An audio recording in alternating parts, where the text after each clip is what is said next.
Hi, this is Martha and I'm a sexologist in Singapore.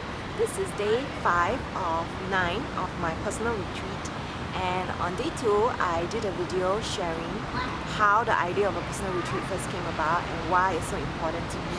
In today's video I wanted to share with you what I've been up to and perhaps a little bit of a tip for you, for those of you who would like to consider going on a retreat for yourself.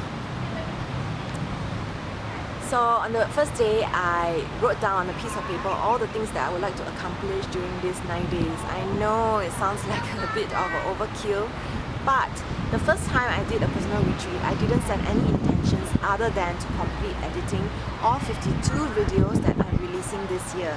So that's one every week for this year.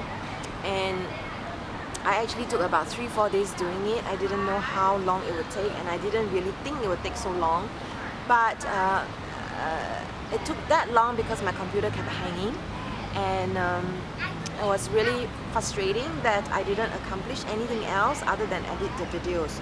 So this time I decided to ask myself, what is it that I really want to do during this period? And so I wrote all that down, and I decided to find a way to keep track of it. And I do have a similar tracking tool that I do print out every month just for myself. So some of the things on that monthly page includes tracking the days I go to the gym, the days I do my journaling and drawing. I did set one of my goals at the start of this year to do one drawing every day for this year. One drawing every day for this year. So this is the intentions that I've written and mapped out over 9 days, from the 31st of March to the 8th of April.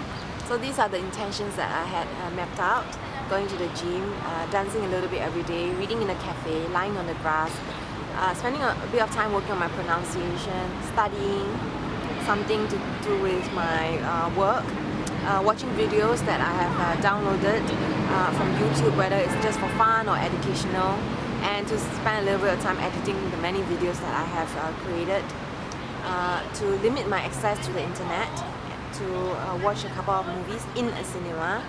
And this is a thing that I like, to go for a Japanese buffet.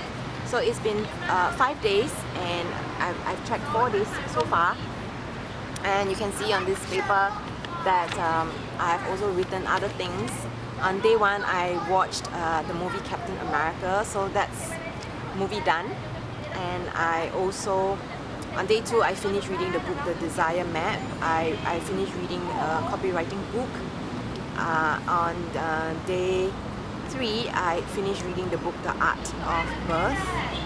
And yesterday I finished reading the book The Red Tent, because my period came on Monday, and so I took it easy, and it was only on Tuesday, Wednesday, and then this morning that I actually went to the gym, but on top of that did a class.